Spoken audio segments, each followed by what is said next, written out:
Unele locuri nu îți cer să le înțelegi, îți cer doar să le privești, să le lași să vorbească. Din înălțimea cerului, acolo unde zgomotul lumii rămâne undeva departe, se deschide unul dintre cele mai spectaculoase peisaje ale Transilvaniei. Un sat alb, așezat cu grijă între dealuri. Acesta este satul Rimetea. Case albe, acoperișuri roșii, obloane verzi. Fiecare fereastră pare să privească spre același munte, care veghează satul de sute de ani. Piatra Secuiului, imensă, tăcută, neclintită. Se spune că la Rimetea soarele răsare de 2 ori, iar Piatra Secuiului nu este doar fundalul acestui sat, este sufletul lui, o stâncă impresionantă care veghează satul de sute de ani și care a devenit simbolul acestui loc. Iar pentru a înțelege cu adevărat Rimetea, trebuie mai întâi să privim spre muntele care îi spune poveste.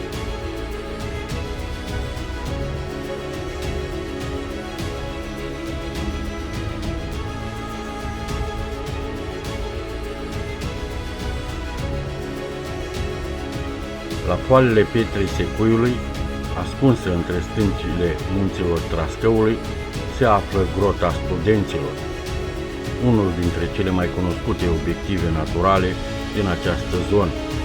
Deschiderea sa, impresionantă, și priveliștea asupra satului Rimetea și a împrejurimilor o transformă într-un loc deosebit, căutat de iubitorii de natură și drumeție.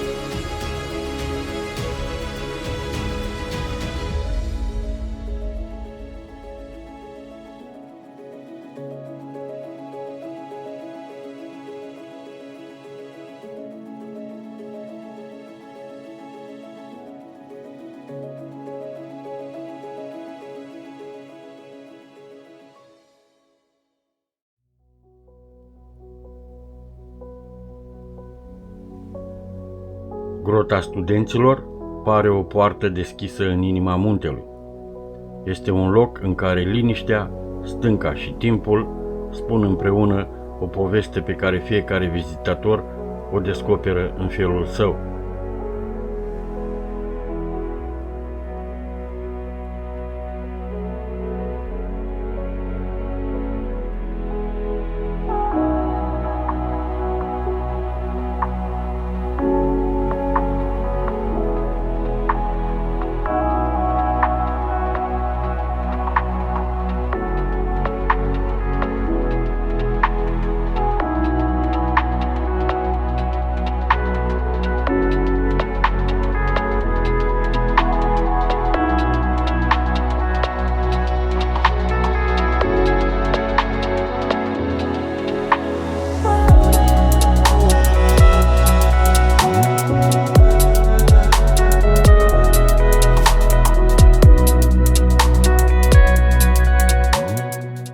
Dincolo de acoperișurile albe ale Rimetei, muntele își schimbă chipul. Stâncile se apropie una de alta, iar valea se îngustează sculptată de apă și de timp. Cheile Vălișoare. Aici omul este doar un trecător, iar muntele rămâne același, neclintit, martor tăcut al timpului.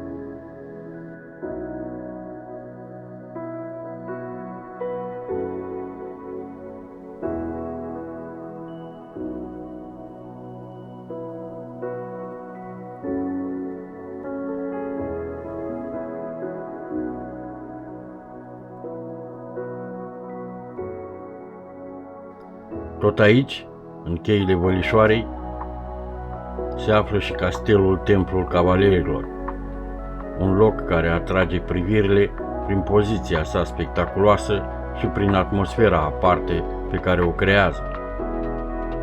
Castelul oferă o panoramă impresionantă asupra cheilor și a culmilor munților Trascăului.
Fiecare loc are o poveste, iar povestea acestor ținuturi continuă să fie scrisă de natură, de oameni și de trecerea timpului.